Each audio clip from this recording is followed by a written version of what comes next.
So the first phase in the version 4.1 rules is the artillery and aircraft phase. It's not integrated in the action phases. So the first thing I do is check for German sortie availability. And there's no modifier, which is a 6. Oh great, that's 3 Stukas and 2 Junkers 88s.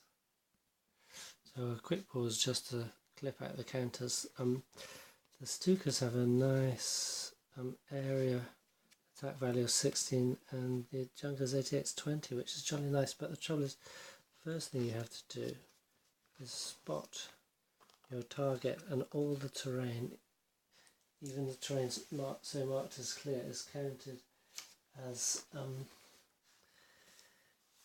partly protected for sortie rolls. So the sortie success, I have to roll a 5 on a 1d6 or higher. I have to choose my targets first. There's some modifiers there. Now AA guns within range can enter fire, so they take a fire marker and give a modifier against a sortie success. So I've got Junker and Stuka against artillery there, Stuka against artillery there, Junkers and the Stuka against long range desert group unit on top of the mountain there.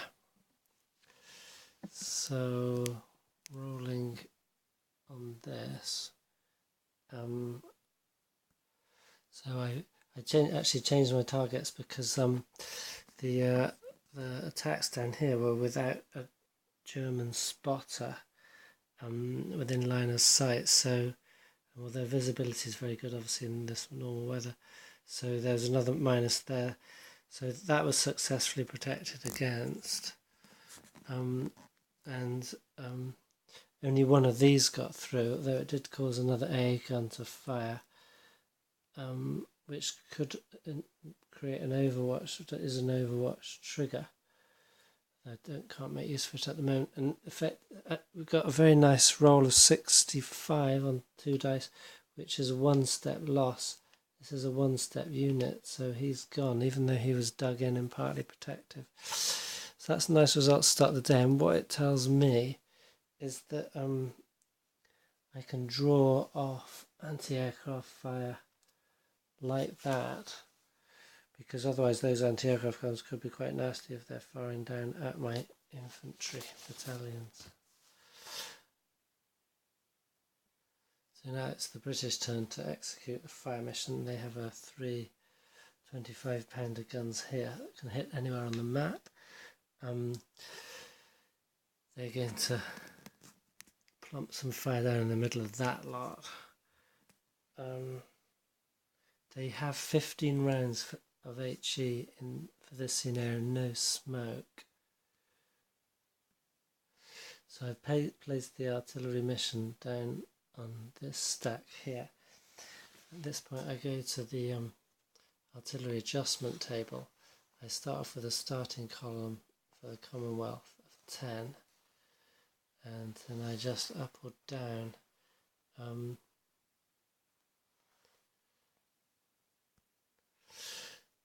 So I haven't.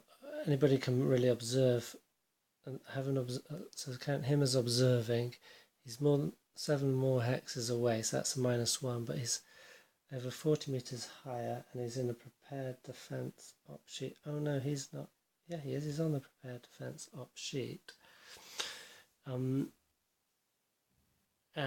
he also gets +1. So that's cumulative +1. So go from 10 to 11, and I rolled 46, which is a good shoot. So that is going to be a nice result. You can see I could have had a no shoot, a scatter, a bad shoot, or a good shoot. I think bad shoot is like half firepower. So I look here in the attack zone, and then the adjacent to the attack zone, and just use normal HE, not continuous fire. Not fast fire, so it's ×2 and normal fire. They're 25-pounders, but annoyingly, I guess, because it's a German company, everything's in millimetres and there's nothing there that says 25 pounds. Oh, you got 8 inches and 16 inches. Thank you, Yanks. Sorry. But I found out that they're counted as 100 millimetre, so I've got a good shoot battery barrage or battalion barrage.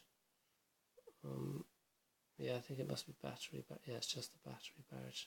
So that's 8 firepower, 16 in pegs. I'll roll for that. Now I could opt to voluntarily suppress them, which would put a -2 column shift, which is quite significant, but obviously if they're suppressed, they're not going to be able to move, and I need them to move, so they're going to have to take those beats. So I have a cumulative +1 column shift. So I went up from 16 to 17, and I rolled a 35. That's a morale check. Could potentially have gone up to as much as 4 steps lost. So morale check on both those guys. Oh no, it's just for the stack. The worst morale of the stack. And they're equal, so that will be morale of 2. He's got 1 loss, so that's morale of 3. No battalion morale problems at the moment. And partly protective terrain, that's -1, so that's 2. Okay, and in an artillery attack zone, that's -1. +1, sorry, so they're on 3. I rolled a 14, so 1's fine. And the other, 61. Okay, you need a 65 for save yourself retreat, 66 for paralysed. No surrender possible at this point, but so basically one of them is suppressed. And there's no one else in the adjacent hexes, so that's the end of that fire mission. Now in this game, suppressed can be as good as creating losses, because as I got from my previous 3 turns, it's definitely about manoeuvre and fire for suppression rather than obliterating your opponent.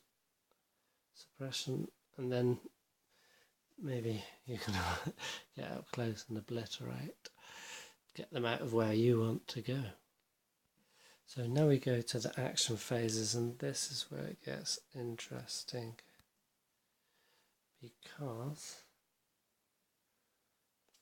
these guys, well, some of them are going to go and take the coastal gun and they will dismantle it, and the others are bound for here. So how can they get out there without getting shot to ribbons? Let's see.